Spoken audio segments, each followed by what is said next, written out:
Did you set up the interview with the guy I told you? Not yet. Hello, everybody. How are you? Welcome to Right Royal Jam. And we've got the beautiful Paula and the beautiful Royal Daily Tea on today. It's very exciting. I hope you're all well. Thanks for joining us in the chat. I just want to say as well, well done to the Labour Party for getting in yesterday. Very pleased. Under 14 years of Conservative rulership, we now hopefully have some change coming our way. Oh my God. Um, did you see Rishi Tina was Sunak? upset. Tina was upset. It's Oh, so was she? funny. Yeah, she came in the Royal Daily News in the morning and with Ron, and she was like, "Oh my God, it's so funny to see you here. It's so happy." I have friends that are happy. I'm over the moon. Rishi Sunak, I couldn't stand the dude at all. Just for me, is just a complete slime ball. And just every time he speaks, I used to think, oh, stop talking. So I'm pleased. Hopefully, Keir Starmer will make some changes. I know I've got to put a bit of faith into the political system. Sometimes, you get that feeling that nothing works, but I think this could be a refreshing change. So fingers crossed. We get some a good couple of years ahead of us. And did you see Rishi Sunak's wife standing behind him when he said goodbye? So he was sort of doing his resignation. She wore a £42,000 dress. Well, Imagine that. rich. Who? She's rich. His wife, right? Rishi Sunak. Yeah. But His they're wife. billionaires. They're billionaires. Why are Yeah, they? her dress was £42,000. I mean, who outrageous amount of money for a dress, and it wasn't a very nice dress either. She looked like a skeleton in it. Well, the only person I am concerned about is Larry the cat.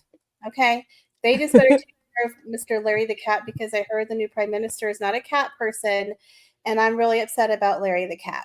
I would. Oh no, Larry has to stay in. We need to do a petition for him to stay in. The cat to stay in. Royal Daily Tea. How's things going?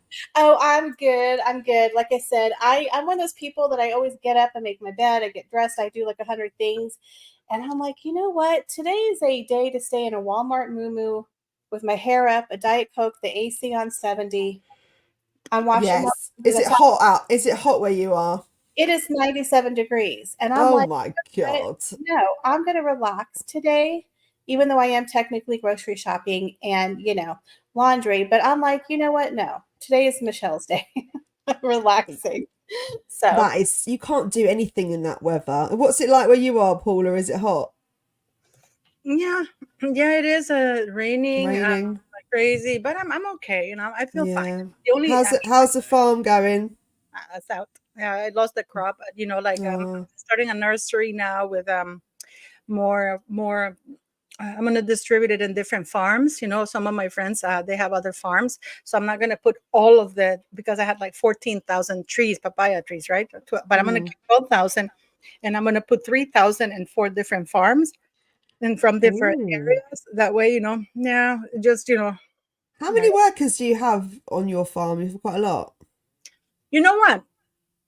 To establish the papaya and the red flesh dragon fruit is the most workplace thing you need. Once it's established, you just need people to keep the not grass but weed from coming out because it has to be no weed or anything for the ants and stuff and it's not very many people, but for if I have it in one place, which I won't from now on, I have about 11 people, 11, 12 people, but what they do on a daily basis, there's not very much work. It's just like twice a week they have to put like fertilizer, organic fertilizer we make and stuff like that. It's just when the papaya comes out that they have to spray it with like potassium, phosphorus, and of course, and the organic thing we do to keep the white flies away because that's the thing that's the most dangerous when the papaya is Mm, ripe and much and becoming ripe. These flies come in and they that is bring the it thing. and then Yeah. you get a black circle. So you have to spray it. And I have something that's organic. I don't use any pesticides or any chemicals, so I have to do it more often. But just you have to spray the whole thing. Like It's a two, lot of three. work, isn't it? Yeah, but I love it. This is probably why I lose so much weight. And this is what I said to No, but maybe I need to get myself a farm then. Well, you can kind of said, like I even offered Oprah, forget Ozempic, come to my farm and you work I'll from 4 in the fly morning out to till 4. you. That would be that would be So you amazing. get yourself one of those backpacks, which is 20 kilos, 25 kilos with water, and then or the fertilizer, whatever it is, and you go spraying that the whole day. You walk a long time with that carrying in your back, and then you go back and get more. You lose a lot of weight. Yes. Well, that I think if you have got a laborious job, then you do lose a lot of weight. Um, what oh, hold on 2 seconds. Sorry. Oh, yeah, no, it's come off. So the news with the pushback still with Prince Harry and the Invictus Games Awards. How many people have signed the petition now? I've read it's 70,000. Have you got an update on the amount of people that have signed the petition? That's a funny thing going on. I don't know about you, Michelle, but for some reason, I mean, they should have reached already more than 100,000 signatures. But every day, I look how many signatures they have, and the next day it has like less than the day before. Right. Mm. Right now I just looked, it's at 65,973. Yeah. But here's Is the it? thing. Yeah, go for it, Royal. Yeah, go for That it. even if we get 100,000, it's not going to do anything. They're going to give him the award. And I'm actually talking about this on my video today. They don't care if we're upset because for them, it's ratings. This is gold because let's be honest here. People who never would have even heard of this award, gone to the ESPY Awards, watched the ESPY Awards, are now going to tune in to see, is Harry showing up? Is Meghan going to show up? What is she going to wear? Is she going to grab the microphone? Is she going to give a speech? So a lot of people are going to tune in to this award ceremony, and that means dollar signs to ESPN. So to them, having a very controversial person, that's good because a view is a view, and that's how they make their money is through advertisers. And I think they don't care. And Pat Tillman, that organization, I don't know what's going on there. But again, I think it's a little sinister what's happening. That's just my 2 cents. Yeah, I don't agree with that, because there is such thing as bad PR, especially that we live in this era of cancellation. I mean, we saw what happened with Budweiser, and it's huge what's happening right now, especially even though they try to call. One of the things I don't get, because this actually did shock me. The last time I checked, Harry's a pasty white ginger guy, right? So why are they accusing Pat Tillman's mom of being racist for speaking out against Harry? I mean, I don't get it. I really don't get it. But I do believe that people are, some people, because what's happening, and I see this phenomena with Harry and Meghan, that some people watch. For example, I'm not going to watch. I already canceled everything from them. I canceled my Disney subscription and everything that's involved with them. But I'm going to wait for people to report on it, and I'm going to read the papers, because a lot of times they're reporting in the papers. I know because a friend of mine is in charge of organizing that crap right now in LA. And it's going to be tightly controlled. I mean, you're not going to hear a boo in that thing, because it's going to be tightly controlled.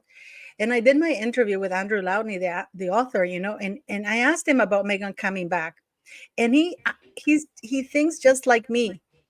People, like the three of us, if we get caught or if we're doing something bad, we feel embarrassed. We don't show our faces. Even when we read comments on the site, we feel bad or something.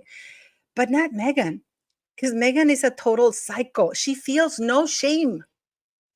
I remember when we came to the Commonwealth the last time, I think it was in 2020, before they left. Everybody, I said, she's gonna show. She's gonna show.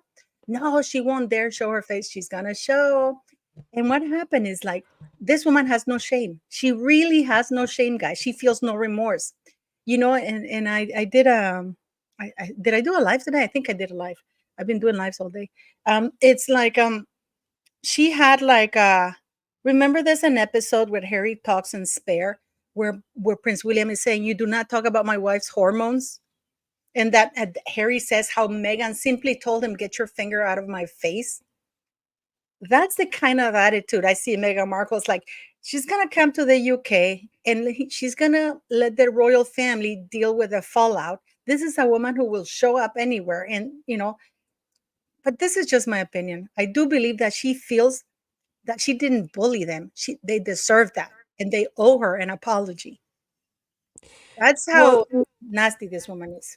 there is talk that, and there is an article on this today that Prince Harry wants to make amends with his family, but she wants to sit down, talk, and to hash out all the problems with the family beforehand.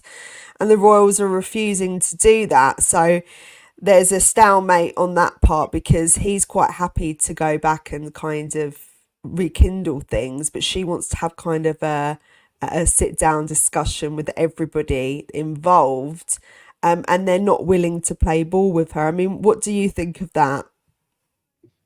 Well, it's always the people who attack and hurt you who will say, "Oh, let's forgive and forget, kumbaya. What are you so upset about?" Because she's like Paula said, she's delusional. She's a narcissist, and she only wants to have. I do believe she wants to make amends, but she wants to make amends under her guidance, with them apologizing to her, and then she's willing to accept the apology, right, and then move on. But it's not going to happen. They're done. They don't want to give Yeah. the time of day. So I think she's living in La La Land. I think that ship has sailed. But you can tell that, the king won't even take her call. He wants nothing to do with her. The rumor is, and maybe you can correct me if I'm wrong, Paula, but when he had his little 40-minute meeting with Daddy, remember after he heard the cancer diagnosis, Harry was trying to get him to speak with Meghan on the phone, and Charles was like, "No, I'm good. I don't want to talk to that woman. Get that phone away from me." She's dead to them, is what I think. He's planning a royal visit to King Charles is planning a royal visit to America soon, maybe next year, but it's got a lot of planning to do beforehand, and he wanted to schedule in time to see his son and to see his grandchildren. Who said that? This is what I read today. Oh, that's a So lot. That's the Harry and Meghan Markle. How would they know? This is the thing that that always people say. How are we reading these things in the press? Because usually royal visits, they're very tight-lipped because of security reasons. Because, for example, they would not say, "Oh, he's going to go see Harry and Meghan," because then people who want to kill the king are going to be camping out outside of Harry and Meghan's. You know what I mean? They don't give the blueprint of things that they do like that. It's just disgusting. They are really disgusting. do you In my not think that by that time they might have had some communication? Because it feels like he wants to maybe make amends, both of them, but it's who puts out the olive branch first, and I think it's going to have to be done in a way that they are on the same page. But can you define what making amends is? Because Meghan Markle feels that she's being harmed. Okay, and I just want to say something because I want to clarify this. Meghan Markle knows what she's doing. I'm sick and tired of people, "Oh, she's unaware. She's an unaware narcissist." That is absolute BS. I've spoken with at least 11, as of yesterday, psychiatrists. One of them is actually in Argentina. She just came from the World Symposium giving lectures on psychopaths. She is a specialist who testified. She in Argentina and in other countries, but in Argentina, she is in charge of she deals with serial murderers and all kinds of things, and then she investigates them, and then she has to testify in court about PEDO and all kinds of things. And she tells, and I've asked her, because a lot of you come to my channel, "Oh, she's an aware narcissist." That's BS. She knows what she's doing because she plans things in advance. Whenever you plan things and whenever you're aware of a backlash, that is that you're aware of what you're doing. There, unless she's clinically insane, which means that, and I can show you a video of actually two people who live by my house that are in the streets sleeping. They really are insane. They don't know the difference between right and wrong. Meghan does. She is aware of what she does. She plans things around. She plans to leak information or news when she knows the royal family are going to do a big announcement. She jumps and tries to up once on them. She knows what she's doing. She is fully aware. And whoever is the idiot who is around on the internet saying that, It's a complete moron, because all you have to do is talk to a proper psychologist who will tell you they know the difference between right and wrong in the minute they plan. If there is planning, and if they know that there have consequences, but they just go ahead and do it anyways. I just want They to say quickly thank you to Mama Lynn T for the $10. Appreciate that. Any money you don't you give to me goes into the channel. Trying to get it as big as possible, but it's going to take some time. But the thing is that with Meghan Markle, what is making amends for her? What is Well, making? I don't think it's about Meghan wanting to do it. I think it's Harry that's now getting second thoughts about leaving his family and not being part of the fold, because I think he watched the Trooping of the Colour and he felt a certain way about seeing his family all together and he wasn't there. And I think it's the reality of leaving his family now has started to sink in. I think at first it was a whirlwind move. He wanted to go over there and it was like eloping, and they were together and them against the world. But reality sets in after a short, after a long period of time, that that it is just them two. I mean, what do you think, Daily T? Well, what I said in one of my previous videos is when they first came out, spoke out against the royal family on Oprah, I do believe that was because Megxit had just ended, that whole 12-month review period. And that is when the Queen said, no, you can't come back to the royal fold. No, we're not going to take what you're going to offer us. We're going to let you go and do your thing.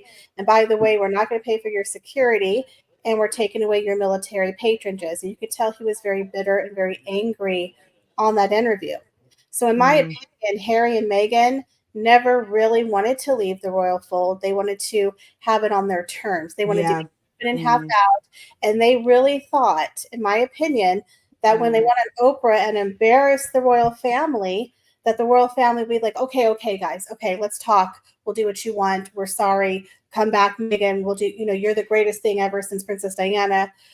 We don't want to look bad, so we're going to go ahead and solve it and do what you want. And the royal family said no. And if you watch the documentary, if you remember, Meghan really thought the biggest story was going to be her wanting to unalive herself like Diana. She didn't realize that the whole racism card was going to be the number one thing that people talked about. She wanted it to be about her. That whole energy to launch Meghan to America and make people feel sorry for poor little Meghan. Love Meghan. I agree. Victim. Oh, poor Meghan, the girl who never had a voice but doesn't shut up for 5 years. Oh, Ariel, but it backfired. And people were like, you just called the royal family racist? That was the thing that people ran with. The unaliving kind of got lost in the shuffle. And if you watch the interview, she was like, whoa, people aren't talking about that. So I think Harry and Meghan kind of shot themselves in the foot, not realizing, okay, we really did kind of screw up here. And then the royal family has completely cut us off. That is a really interesting, I think that's a really interesting point of view. And actually, I can kind of see that, because it's almost like they were threatening them with their terms by doing that interview. And then, like you said, it didn't work out for them. So, I mean, do you agree with that, Tina? Tina. It's been a long day. Paula. Well, you know what? I don't think he regrets it. I just think that he's angry it hasn't worked out like the way they did. He doesn't regret his actions. He's just angry that the consequences were not those he expected. Correct. That's right. He believed that he was going to ruin the royal family, and they were going to see how evil they were for really frivolous complaints, because they had to make shit up. I'm sorry, they had to. Oh my God. You know how embarrassing that is. I was thinking about it the other day, how embarrassing that is. Oh, Meghan, like Catherine didn't want to lend her the lip gloss. It's so fifth grade level. I actually read that on this, and I'm like, so those are the grievances they have, that they have to make things up. So for me, it's not that he's sorry, that he wants and he regrets what he's done and he wants to see his family. I just think that he's upset, and he finds that the only way he can be relevant again is by linking himself back to the royal family. And if the royal family allow him back in, he's just gonna, and this is the thing. a snake might bite you once, and it's on the snake. The snake bit you. But if you let the snake come over and over and over, and you expect the snake not to bite you, then the idiot is you. If they allow Harry to go back in, Michelle, I don't know if Michelle, do you remember this article that said that King Charles had told Harry to shut up and quit babbling things around? Well, the article didn't say it like that. But basically, he said that the king had asked Harry to keep things quiet, the things that they took. Yeah. Well, how did that end in the press? Exactly. Yeah, like you said, I agree. I don't think Harry's sorry. I think he's sorry at the outcome. They've Exactly. really buried the Yeah. corner, because if he really was so miserable with his royal life, he would have left the titles, the pomp, the circumstance. He would have just went off with her to California. They would have started fresh. But literally, he has people call him the Duke of Sussex, Prince Harry. She's still the Duchess. Call me ma'am, call me sir. Then they gave their kids a royal title, and they live in Montecito. Then they call themselves Sussex.com. These two people are hanging on more than I've ever seen two people who, quote, got on a freedom flight. It's like, you're still hanging on. And I think that's why people are turning on them now. It's like they're seeing the hypocrisy. They were on board in the beginning. They were like, yes, girl, racism, yes, girl, we got you. America, come over here, man, we got you. And then they're like, you're still hanging on to the royals. You're still hanging on 5 years later. So now people are like, yeah, we don't believe your story anymore. I just came from a live in Spanish. I'm loving my Spanish channel, by the way.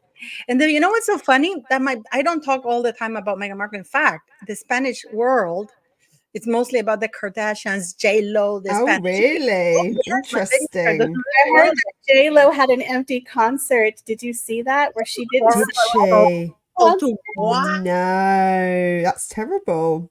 Yeah, it was horrible. But I just did a live with Laura. I do collaborations with her, and she's a huge YouTuber in Spanish. And people are they didn't know about Harry. They don't know that about have you ever wondered how that encrypted hard drive was found in Montecito? Yeah, I'm a little confused. Is it the attorney who's offering this Sherborne? Is he the one searching? Like, who's doing the searching? I'm The confused. police actually found it. Who did? The police actually found it. So the police are going there. Okay. Yeah, did you notice? But nobody's ever asked this question. How did it suddenly pop that they found those two encrypted? Because Harry said they're lost. But suddenly they found one in Montecito and the other one in his lawyer's office. The maid found it, Paula. She was cleaning under the bed and she found it. I was kidding. No, one was Meghan's and the other one is Harry's. And the lawyer that I asked is not really Harry's lawyer. It is Meghan's lawyer. Interesting. Well, have you also heard about this? This is right up your street, Paula, because this is all about the birth certificates. Yeah. Do you want to hear about it, or do you know? You might know already. You probably do. Meghan Markle silently name change to Archie's birth certificate in Kate Middleton's snub. Meghan Markle and Prince Harry made the unprecedented move to change their son Archie's birth certificate to remove the Duchess of Sussex's first names following his birth. This is 2 days ago, by the way. Prince Harry and Meghan Markle discreetly removed the Duchess of Sussex's first name from their son Archie's birth certificate in an extraordinary alteration. Archie arrived in the world on the 6th of May on 2019. And the youngest official documents no longer state Rachel Meghan for his mother and have instead been replaced by Her Royal Highness the Duchess of Sussex. But they did that a while ago. Did they? Yeah. That was a long Oh. time ago. What happened is that Harry first put it as Rachel Meghan Markle, and then 21 days later, she sent them to change it to Her Royal Highness the Duchess of Sussex. You've done videos about it, right, Michelle? I've done videos about it too. When did they do that? Because it's just come up on my feed today. God knows, sweetie, that happened a long time. They rerun stories. No news Yeah, I thought that was new news. Yeah, I think Never mind. You know, Michelle, that is really weird because by law, even Princess Diana, even Catherine, they all have to have their maiden names. They can put the titles, their profession as the Royal Highnesses and stuff, but they have to have, like, for example, Middleton and Catherine, Catherine Elizabeth, for example, they have to have the names. She put Catherine Middleton as her name? The last name is Middleton and it's Catherine Elizabeth, yes. And the Middleton and maiden name, it says Middleton. What did When she did she do for do all that when did kids? she do it? When did she do it officially?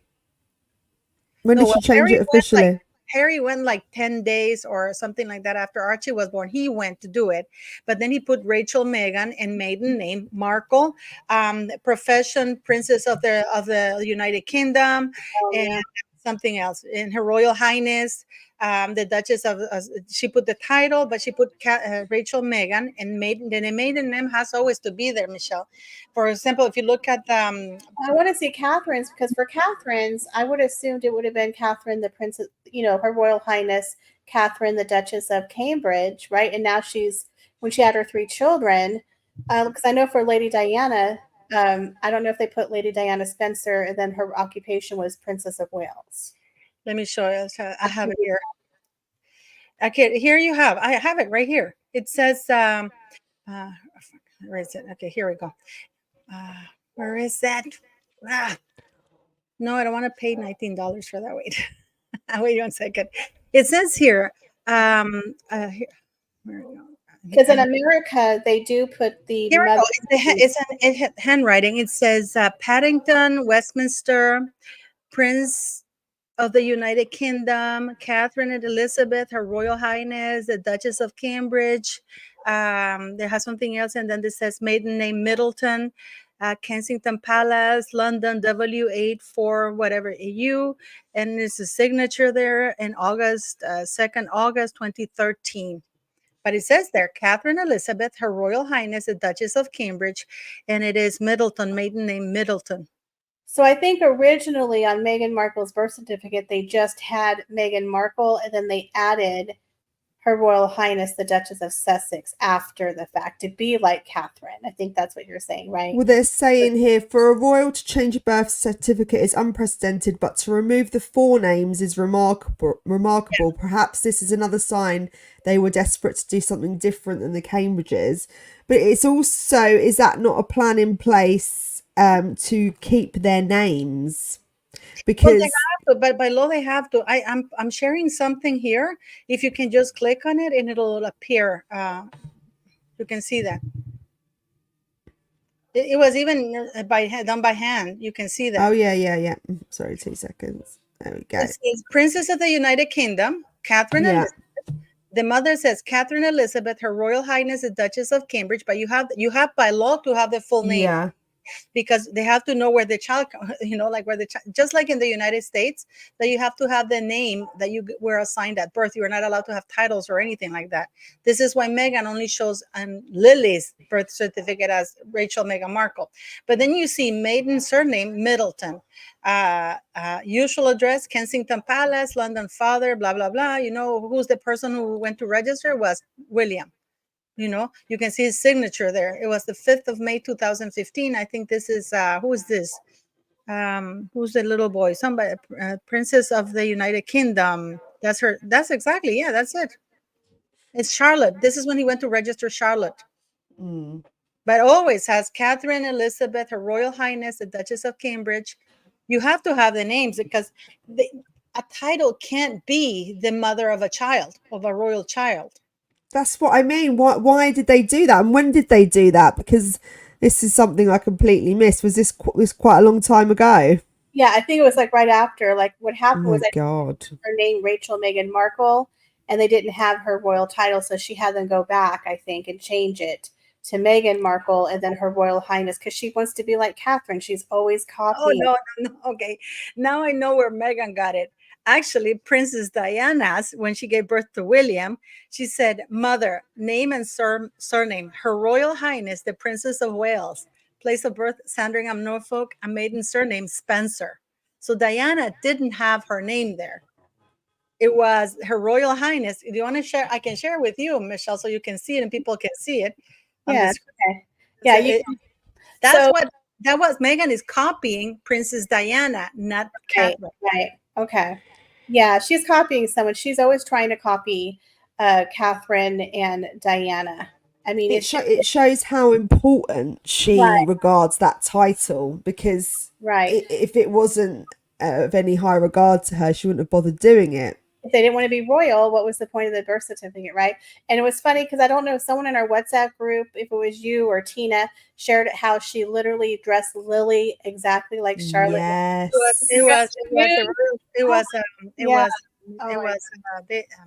Megan Small. Oh, okay. Yes, she had like the little red shoes on, didn't she? And yeah, really like You know, 80s vibe going on there with the royal dress. there were royals who have actually had to leave, like in Japan. A lot of people there. This is hopefully a video I can do in the future.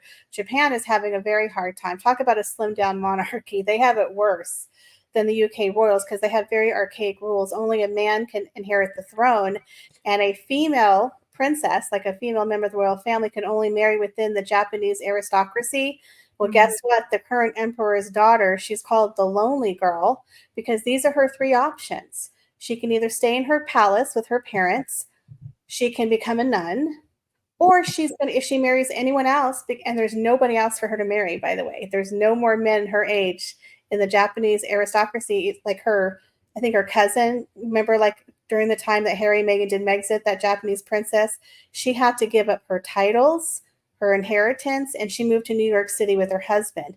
If she marries, let's say, just an American guy, she has to give up all of her titles, everything. Wow. That's the problem in the Japanese royal family. Oh, and all her children are also removed from the line of succession. It's only pure blood Japanese. And the problem is there's three heirs right now. One is in his 60s, his 80s, and one's like the nephew of the emperor. But if he has daughters, what the hell is going to happen to the throne? They have to go to another line of royalty. It's so bad. Family, they have to choose Yes, yes.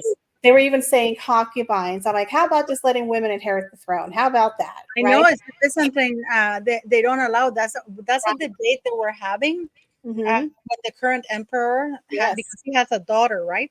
Yeah, and she doesn't get the throne. It goes to her cousin or nephew. Yeah. But you know what? I'm okay with it. This is why their princess and princesses, the princesses are so highly educated because they know that when they leave, they have to earn a living. But I don't agree. I think if she's the firstborn, she should be able to become queen, is what I'm saying. I don't think it's fair that women can't inherit the throne in Japan.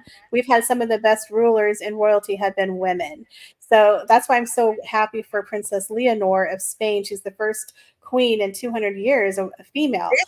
If she makes it to the throne, Oh, the right. way things are going, I know, but I love her. I don't want that to ruin. I love but unfortunately, that's the way that seems to be the way the cookie crumbles. They should have gotten rid of Leticia, but they're not. They're doubling down like a very typical narcissist. Right. But anyway, so Japan's having a very big problem, and the princess had to leave a couple of years ago. So if Harry really wanted to leave the royal family, he could have done so, and he would have had his inheritance from his mom, the queen mother. If they got deals, they would have been just fine. Meghan and she could have done the TIG. So if they really wanted to leave the royal life behind, they could have, but they didn't. It's my point. Didn't mean to go on a tangent about Japan. That's really interesting. Very interesting. And that surprises me that, the countries are still like that and have that kind of mindset, because considering we had Queen Victoria, who was a great ruler, you'd think they would learn from history and go, women can do the job just as well, probably better sometimes, to be fair. Japan and the Middle East are all male dominated. The rest of them, like all of Europe now, we have 6 future queens. So I love that. All the future monarchs are queens.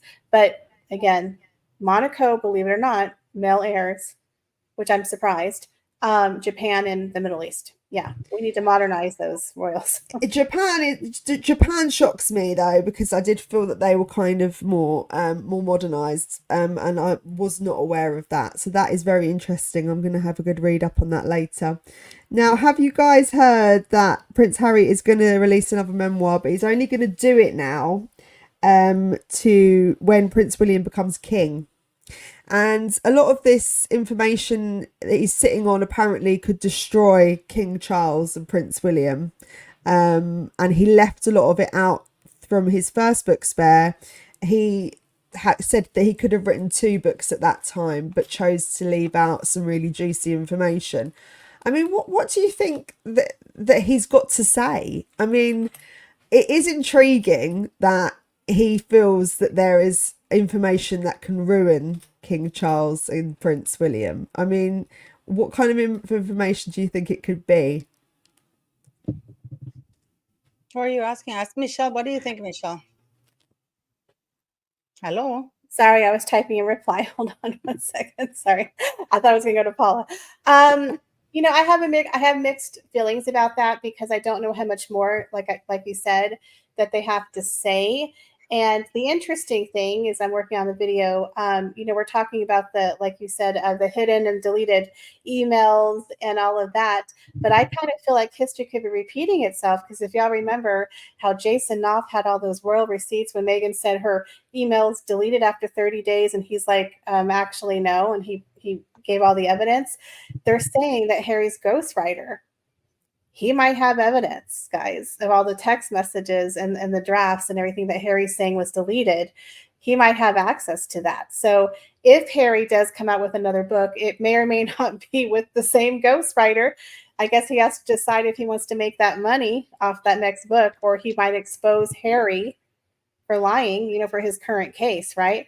So as far as Harry having those 400 pages, honestly, I can't imagine what it would be. But if he does do that book, he's done. I don't think, unless they look at their pocketbook and they've got some extra cash in there, be careful.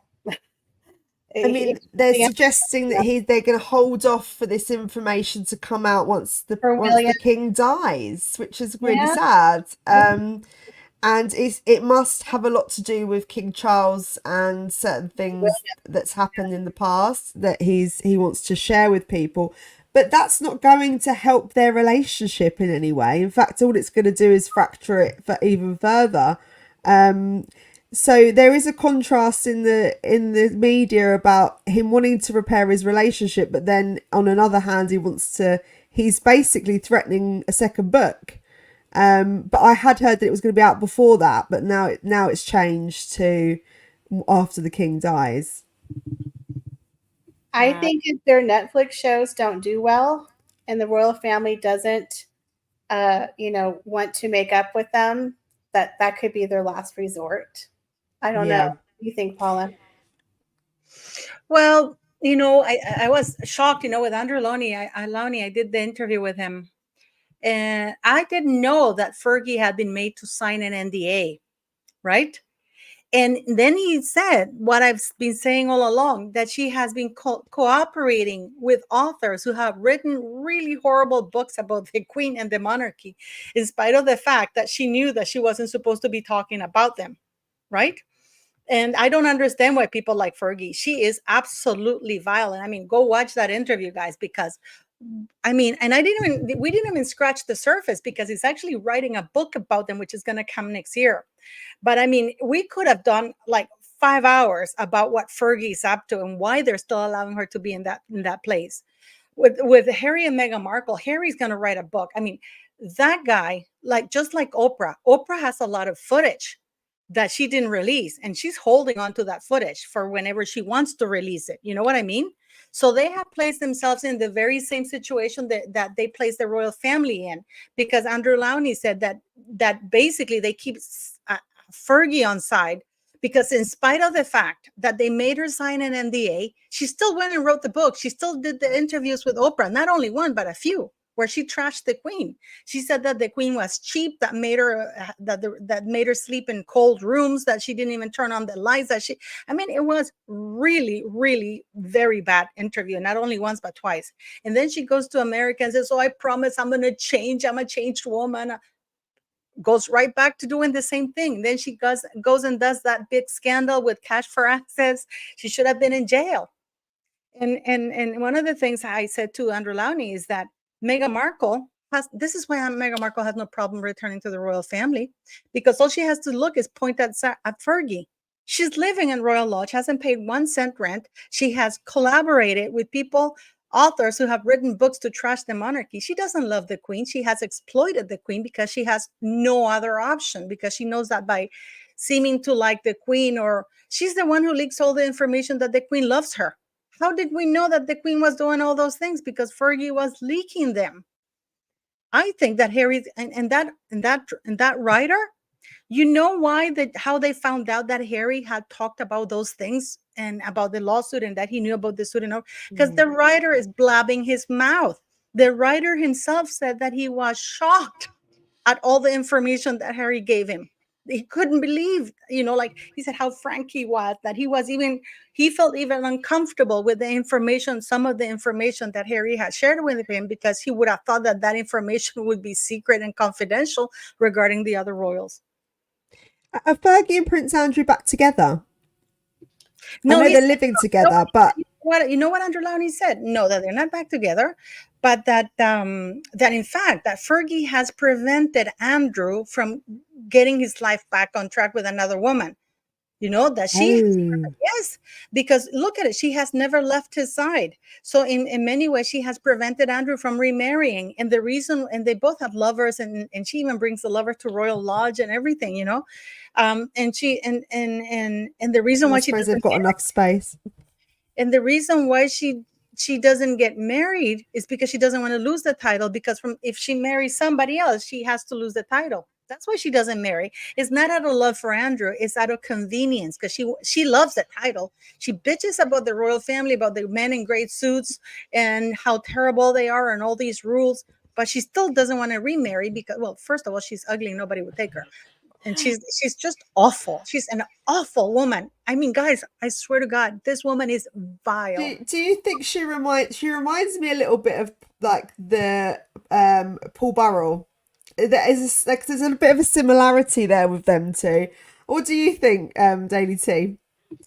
Well, I mean, yeah, I did watch part of your interview, Paula. I'm going to try to catch up with it later. It is shocking. I used to like Fergie because, I was a huge Diana fan. And it is sad to hear how corrupt they are. And if you notice, people like Prince William, he really doesn't F with Andrew. He doesn't like Prince Andrew. That's what he said. Never with Prince Andrew. And I agree. I think they need to be gone because we don't want anything ruining the legacy of William and the Waleses, Princess Anne, the Edinburghs. They're all very above board. We don't hear anything. But yeah, Fergie, I've always wondered, like, why is she there? Go get yourself a man, girl. Get yourself a house. She writes novels. She has her own money. I never understood that, but I think they're in bed with each other business-wise. You know what I mean? Like there's a lot of weird. What Anthony said that she doesn't go because she likes the cachet of being surrounded by title. I think you're right about that.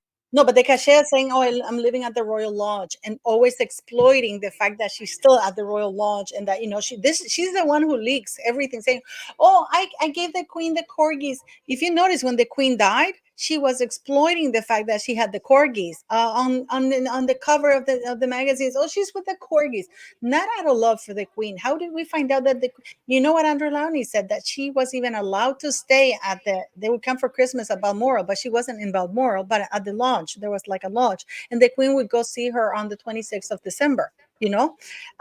So, but and because they want to keep her, because when they let her loose, like Harry and Meghan, she was the first one who went in the Oprah circuit.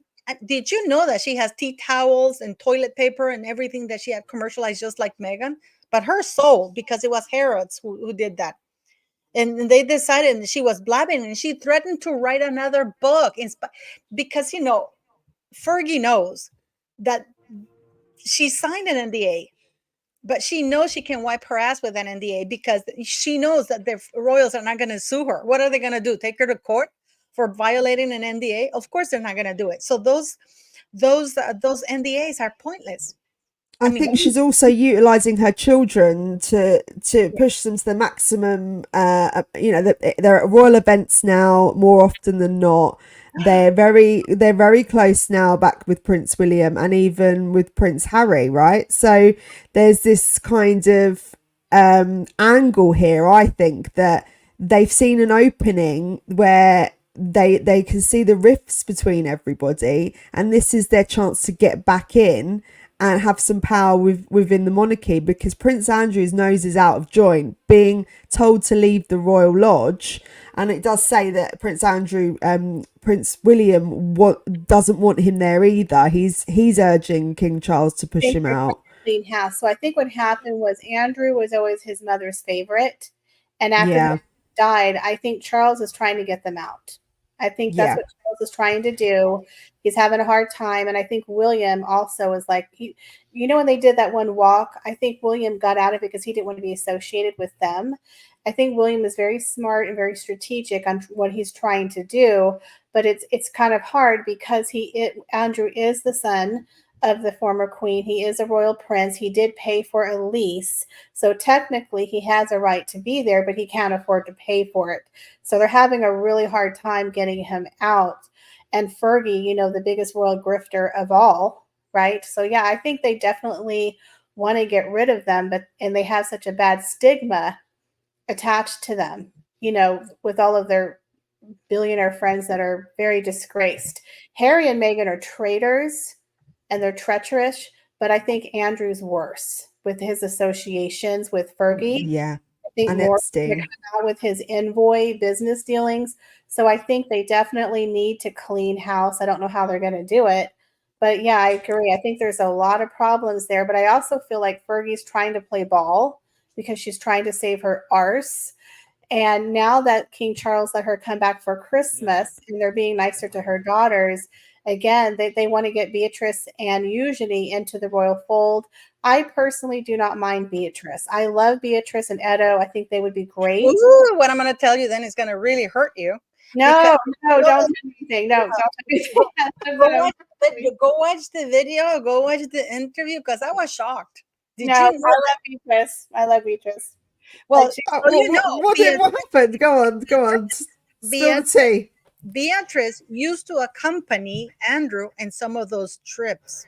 And not only Beatrice had her 21st birthday in Spain, and one of her father's corrupt friends gave her a 20,000-pound bracelet. She was the one who used to love to collect those gifts for her. She is fully aware what her father was doing, and this is why she. I don't believe she was aware of what he was doing. I think he kind of. You know what? Absolutely, they do. Absolutely, they do. This is one of the things that we talked about it today. That people want to let Andrew off the hook. Oh, he didn't know that Jeffrey was that bad. Of course, he knew. They're hanging around. Maybe they didn't know when they were young girls, like children. But then when they grew up, they knew about Harvey. And Harvey was not just an acquaintance that they run into at public events. Harvey was at many parties. They went to stay at his house with his wife. This is why they ended up there. And Fergie was besties with Harvey and P. Diddy. In fact, Oprah did an interview where she said she sent, when they were in Ibiza, she sent her helicopter to fetch Beatrice because P. Diddy had invited her, and they sent a helicopter because Oprah wasn't Ron Burkles, who's the owner of Soho House. They were having a party in Ibiza on his mega yacht. So they sent the helicopter for her because P. Diddy was there with her partying. They're incredibly close to P. Diddy. You hang around that environment, Michelle. This is like when people in Hollywood, when Harvey fell, everybody was like, oh no, we knew, but we didn't do anything, I will say, I don't think they knew everything. I'm going to say it. Like, I believe some of those parties, like those really horrific parties, were only for a very subgroup of their friends. I don't think every single person who's ever gone to a party that he had knows everything that he did. I think it was for a smaller select group of people, because if that was the case, it would have been out already. I do not believe that Beatrice was aware of all of the activities, because I don't believe Andrew, because he loves his daughters. I don't believe he would do that as a father. That's just my opinion. I don't believe he would bring his girls to the seedy part, but they had to have seen, okay, he parties and there's a lot of girls here.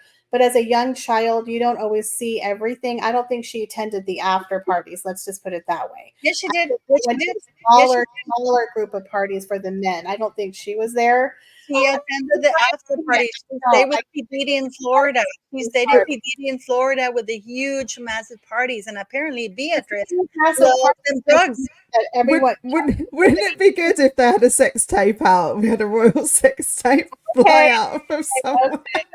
Yeah, it's going to be shocking what's going to come out in that book of Andrew Lowney, because Beatrice, people, and I've been saying this in my channel a long time, everybody blames that idiot of Eugenie. Eugenie is less smart, so she doesn't know how to cover her tracks, and she's more obvious. Beatrice is more of a snake. Beatrice is she allowed Meghan Markle to film in the Queen's dollhouse, and people say, oh, she didn't know they were going to bring the cameras. Do you understand that Meghan Markle didn't film that with a phone? People realize that camera crews were there. They need permission to come into their premises, to go into the dollhouse, which was incredibly precious to the Queen. Okay. And she allowed that to happen. Beatrice has been to see Harry at least 5 times, but you don't hear about it because she's smarter than Eugenie. Beatrice never has. It was Eugenie. Beatrice never Oh, has. okay. How much are you willing to bet? It's We've getting never spicy, guys. Never seen Beatrice or Edo even. You haven't seen it. You haven't seen it. Like, people were shocked when they saw Eugenie in that Netflix thing, right? No, Eugenie or Beatrice. I'm saying Beatrice. Beatrice has been smarter about it, but you're gonna see Meghan, because Meghan right now is reaching out to Beatrice and Eugenie because she has footage of Eugenie and Beatrice. So this is horrible. And this is the thing I talked with Andrew Lowney, because he said that the royal family, he has a hard time getting people to talk to him, because even off record, because they're terrified, NDAs and everything like that. So he says it's been really difficult to gather information, right? But then he goes that because the government covers for them, people lie for them. And we were talking about all sorts of things. But Harry and Meghan Markle, the only thing that they have with Meghan Markle is that they underestimated her. And this woman now came in an era where she had a phone. Meghan Markle went with her phone everywhere. Everywhere. And I don't know if you guys have heard me for years in my channel. I've been saying that an acquaintance of mine showed up in London in June 2019 to pick up a disc, a little thing, which was to take back to Oprah. That is the very same disc, the encrypted hard drive that they found in California. I've been saying this for a long time. My friend, my acquaintance refused to take it when she saw what was in the disc. And she says, there's no way I'm taking that with me, because that is espionage. Go look at my videos from very early on. I talked about it for about a year. Even recently, I talked about it. And people say, how do you know?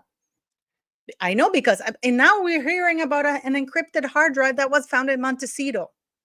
I'll be right back, guys. I got to get my groceries at my door. Y'all keep talking. Okay, no worries. Do you think that, on a separate note, do you think Kim Kardashian is involved with P. Diddy? Do you think the Kardashians are Kim? Well, Kris Jenner is. She was incredibly close to P. Diddy. Very close. She even It's- babysat her it's- kids it's and cool.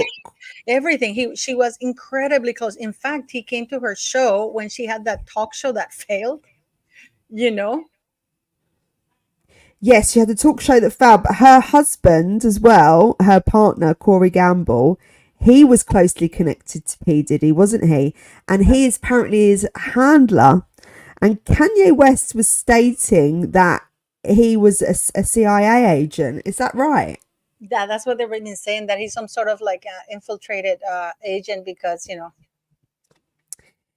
That's the thing. I think if there are videos of certain celebrities, and if there are of the royals, do you think they'll ever get leaked? Well, the problem is never that. The problem is that Meghan Markle has videos of all these people. You know what I mean? Never mind that. I mean, never mind that. Never mind all of those things. The problem that you have is that Meghan has been filming everything. Do you know what I mean? This is what you don't understand. Meghan has filmed Beatrice in LA, because Beatrice, this is why I guarantee you anything, that you're going to start hearing how Meghan Markle is going to reach out to Beatrice and Eugenie, because, yeah, you're going to see that. Do you think she'll use it against them? I mean, absolutely, she'll blackmail them. This is the thing. I was talking to Andrew Lowney, that we were saying that he's a monarchist like me, but I'm not a royalist.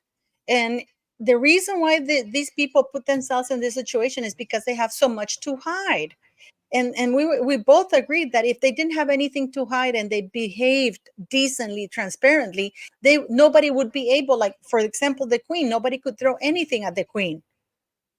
For example, you don't see Prince William and Princess Catherine associating themselves with these shady people. like you see Andrew, Fergie, Harry, Meghan, you don't see Princess and associating herself with stuff, people like that, and never not behaving like that. But this is what him and I were both in agreement, that if the royal family, or if the royal family members behave decently and listen to advice from people, they wouldn't have anybody blackmailing them. I mean, how many times have they attended P Diddy's parties? Is there a A number that lot, we've got? a lot. People, Yeah.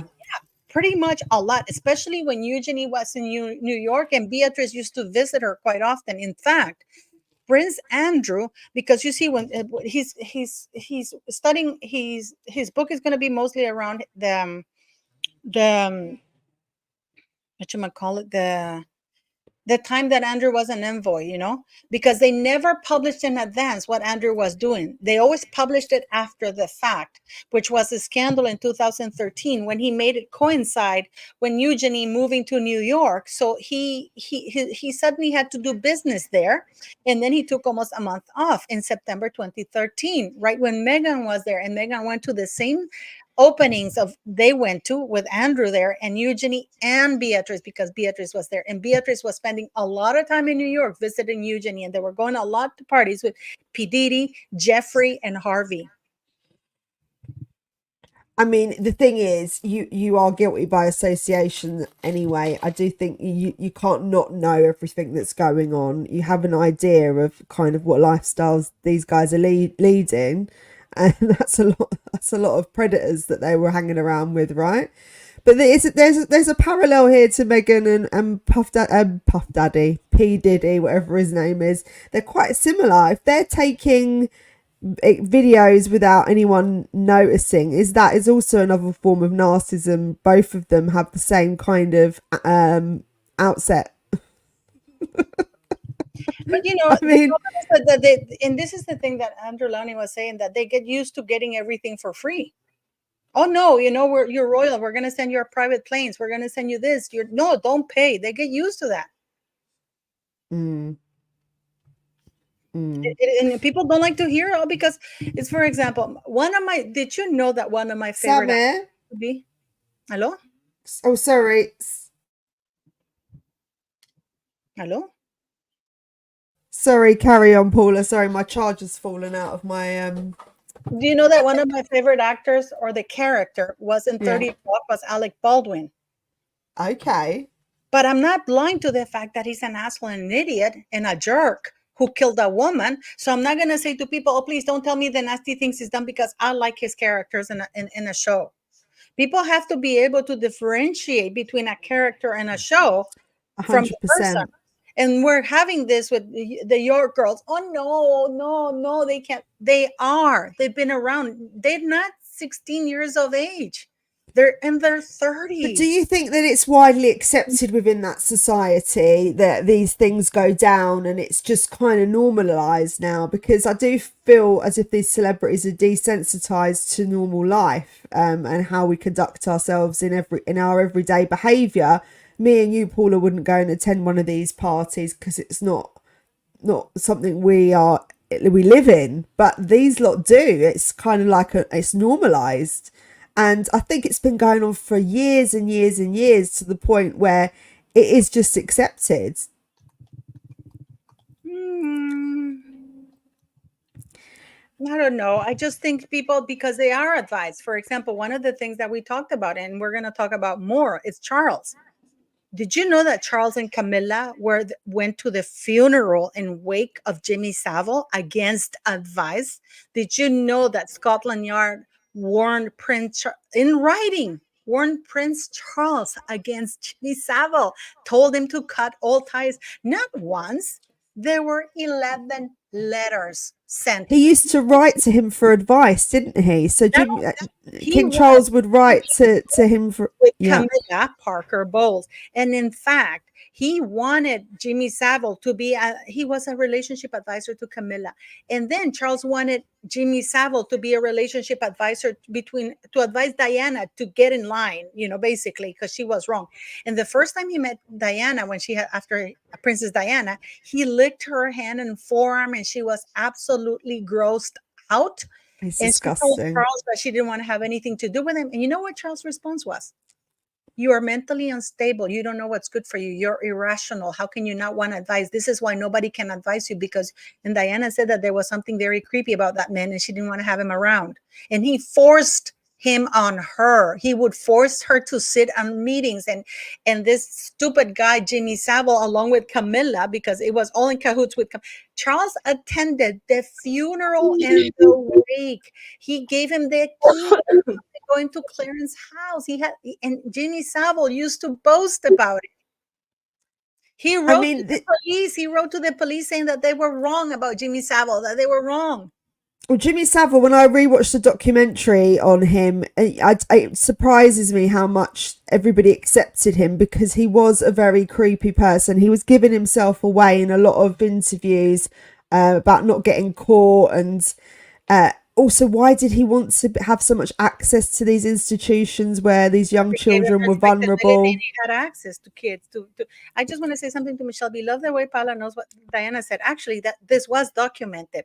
I'm not saying this is documented. You can go and look at many, many articles that were written that the first time Jimmy Savile, no, nobody was fooled by Jimmy Savile. He was just as disgusting as Harvey Weinstein and Jeffrey E. People turned a blind eye, which is different, which is what BBC is famous for, okay? Because they got complaints about him, but they just turned a blind eye because he had deep connections to the royal family. And those connections gave him credibility and made him... They basically, even Margaret Thatcher trusted him, and she went to him for advice as well because they felt like he was the people's person. And in their eyes, because he was popular, they wanted to get to be as popular as he was and have the trust of the people, and so they did go to him for advice. And I thought it's wild to think that someone like him was giving royalty and politicians advice on how to run the country, considering he isn't that intelligent.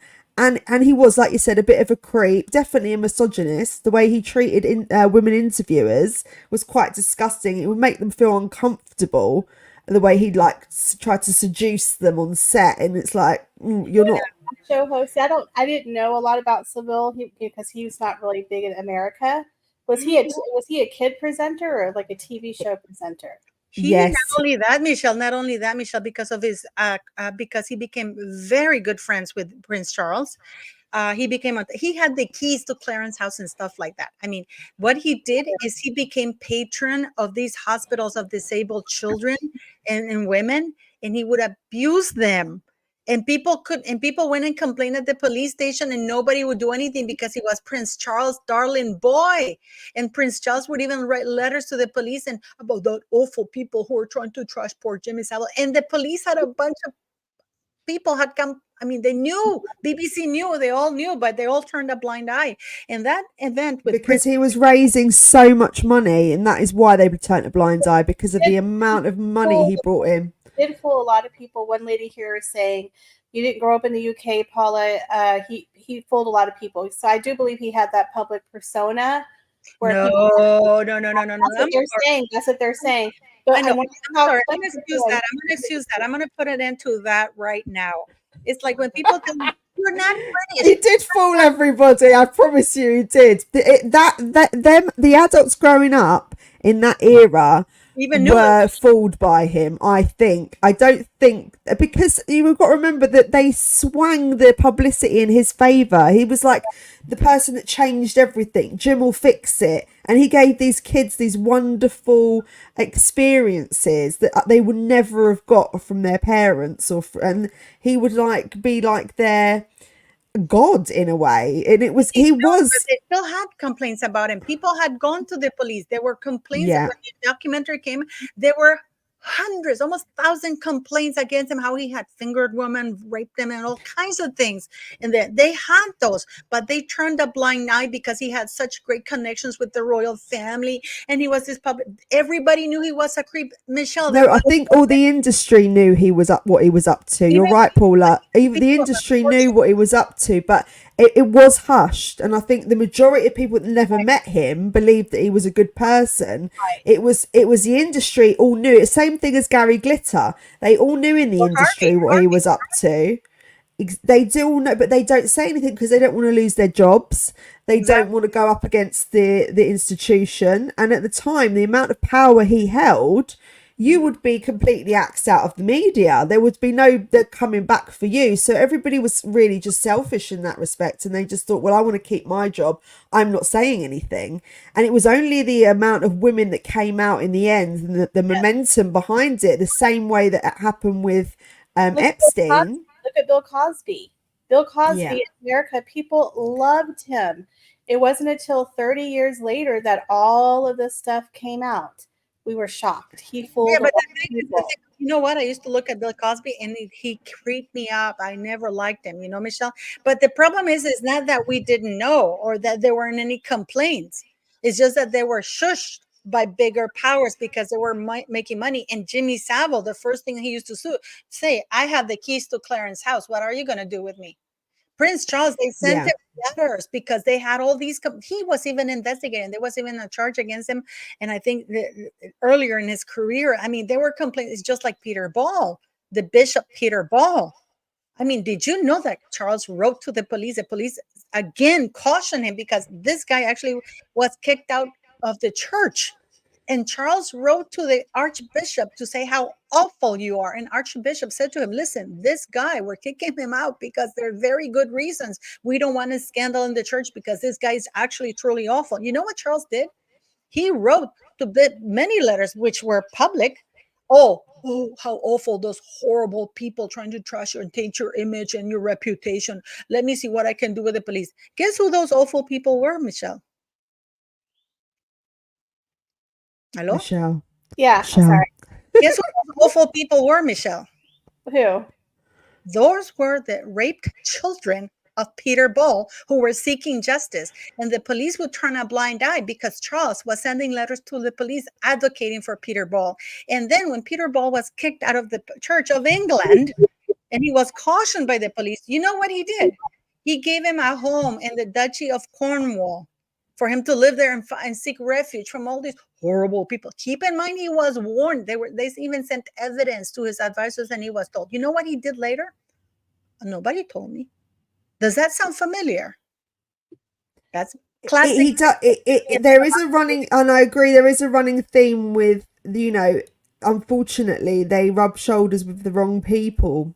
But do you think that is because they don't? Do you think there is a part of them that didn't know in the beginning but then knew in the end? Because I feel like you wouldn't go intentionally into a relationship with somebody knowing what they're doing and how beastly they are. Do you think King Charles kind of it was something that he learned over time rather than him meeting him in the beginning and knowing what he was really about?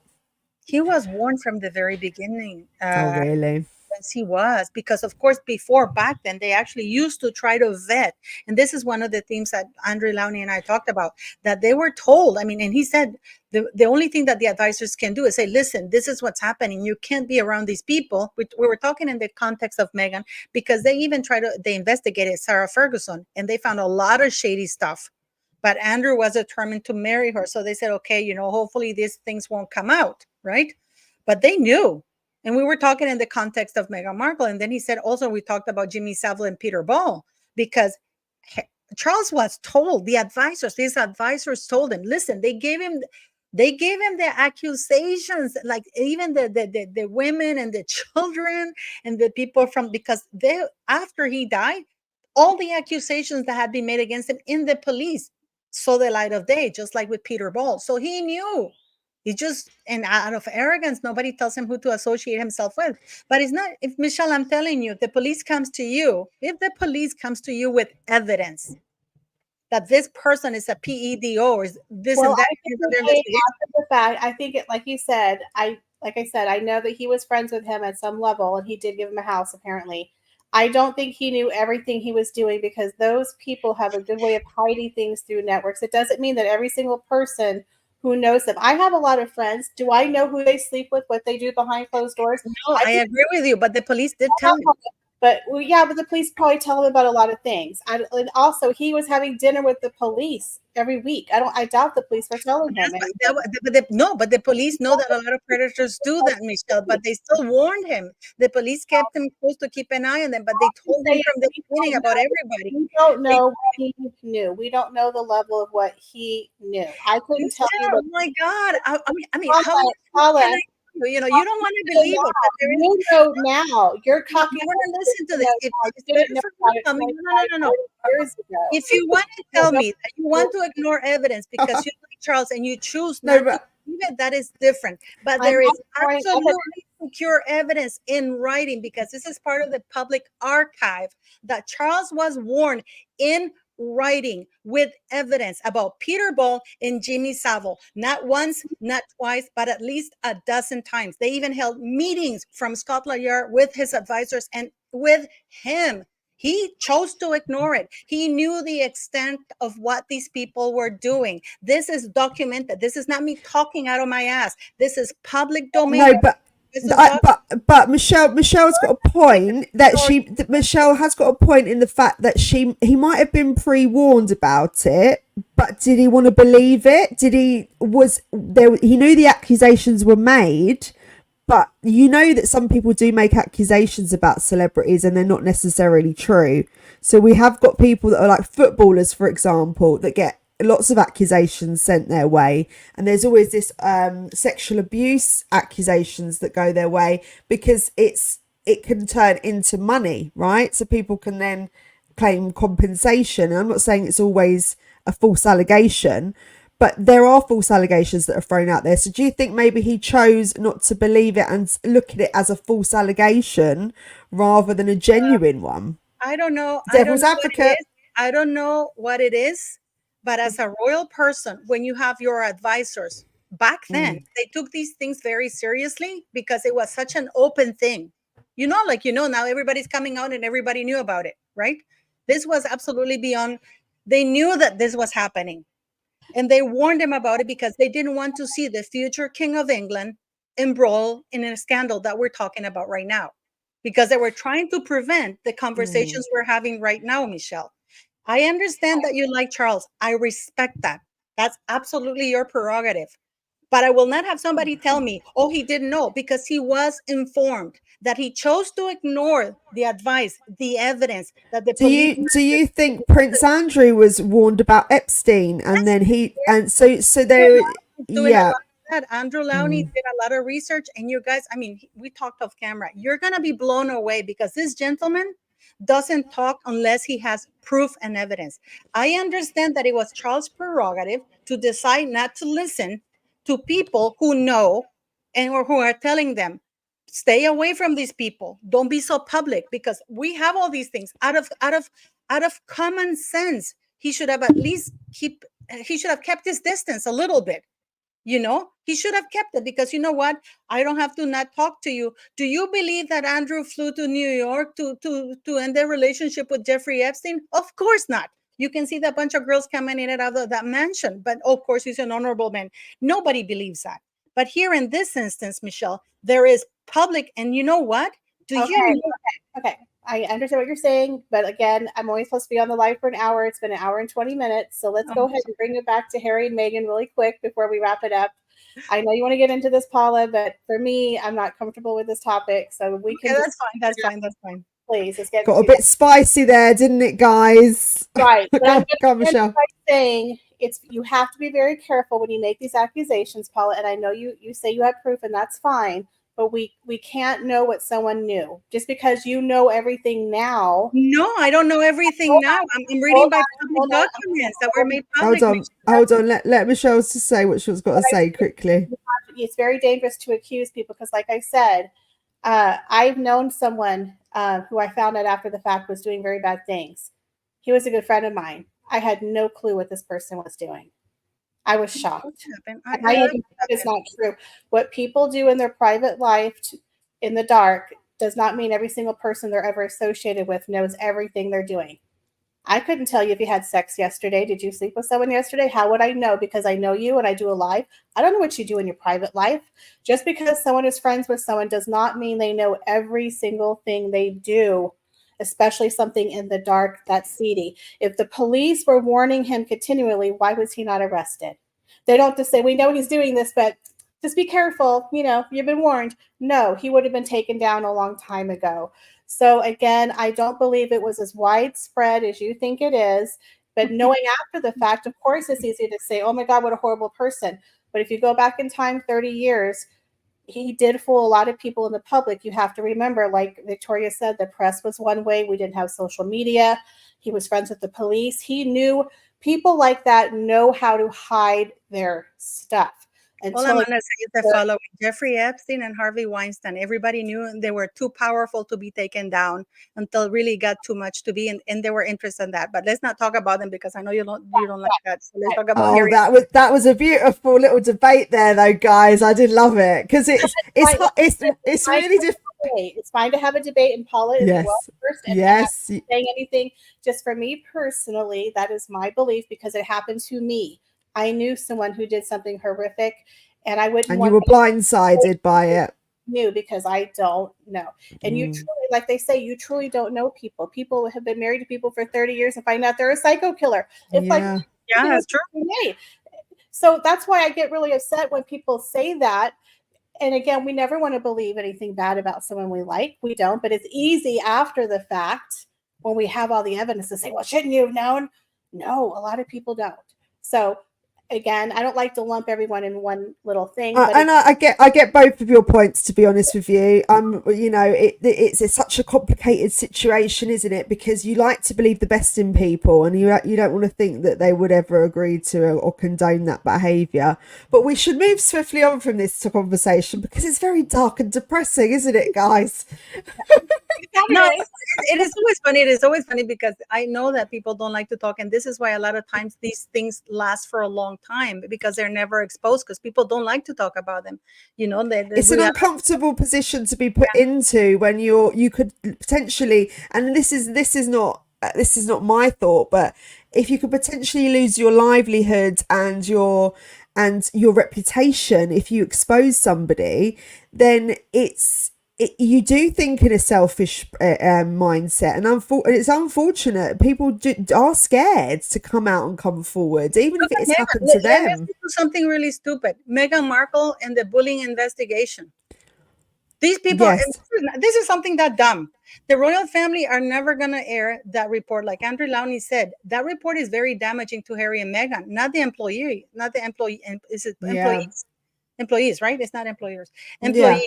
But they're never going to see the light of day because they're being protected. But everybody knows, okay, we can't prove it and we have to say allegedly. But pretty much all the indicators point to the fact that they were bullied, right? Allegedly. But listen, we're talking about this because we have to say allegedly, but pretty much I can think that we're pretty sure that like Andrew Lowney said, there was a huge turnover of employees in Meghan Markle and with Fergie. He also mentioned Fergie, and that she's always in court. But we never hear these things. We never hear because, and people don't like to talk about it. But there is Meghan Markle and Harry. Why are they still doing what they're doing, Michelle? Because nobody wants to hold them accountable. Where is the accountability? Harry's receiving the Pat Tillman Award for Hero. Can you believe that? Right. I think now, though, I think people are no longer afraid of Harry and Meghan the way they were. Remember in 2020, Meghan would call and she got Piers Morgan fired. I don't think she has that power that she used to have anymore. But yeah, I think a lot of people, the bloom is off the rose. I think Harry and Meghan are definitely spiraling downhill, and there were quite a few veterans who were very angry that Harry was being nominated for this award. So I guess what it is the Pat Tillman Award is separate, but it's always presented at the ESPY Awards. Is that what it is? Because the ESPYs are owned by ESPN. Right. And ESPN is standing by the decision for Prince Harry. And like I said, it's all for money. They don't care. They don't. ESPN just wants the views. They want the money. But the Pat Tillman organization is the one that really should rethink it. But apparently they're not going to resend the award. But I heard a rumor that Harry may not show up. Really? Yeah, I heard a rumor. So I'm very interested. So here's the question, ladies, before we close. Do you think Prince Harry is going to show up? And do you think Megan is going to show up? Because she has a history. Remember when he did the Aviation Award, Legends of Aviation? She didn't show up for that. So I have a feeling she might show up because, according to Neil Sean, he believes that they might be getting paid for Megan to show up because that's going to boost the ratings, if you think about it, for ESPN, and that Harry and Meghan could now get a lot more fake awards because whether we like it or not, you attach Harry and Meghan's name to another award, what is it going to do? It's going to put a lot of attention on it. That's free publicity. You cannot buy it. That is I negative. I think she'll be there, and I think she'll have a rod on his back pushing him on the stage. I hope she is. We need more content. Let's be honest. The thing that she I don't think she went to the aviation because she was already in Jamaica.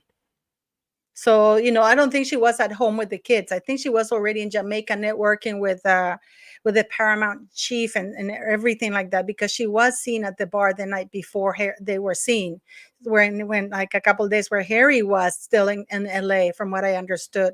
And she was at the hotel and she was networking. So I don't know. And one of the things that I was told is that the reason why she didn't go to the 10th anniversary is because they did not allow the cameras to come in, or in the church. And they had, you remember, Michelle, that there was a huge space that you couldn't really get up close, Harry going up the stairs. The cameras were too far away. Yeah.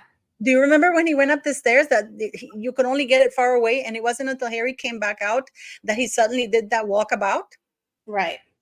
Because this is why she didn't show up, because they weren't going to be filming her like in Jamaica, that it was because Meghan Markle loves the camera, guys. I don't understand why people are still, I think she was afraid of being booed. I think that was the reason. I think she was afraid of having tomatoes thrown at her or maybe being booed. I don't know. Don't you mean jam? Oh my God. Just jam. What have you heard about the jam? What have you heard about the jam? Well, they've actually finished. She's finished her Netflix series now with the gardening and cooking. So she's wrapped it up and it's all been filmed. This was a few days ago. So it's yeah. I've got an article. Do they have a name for the series, Michelle, or anything, or a date or anything? They have not released it. I'm very curious to hear who's going to be on it.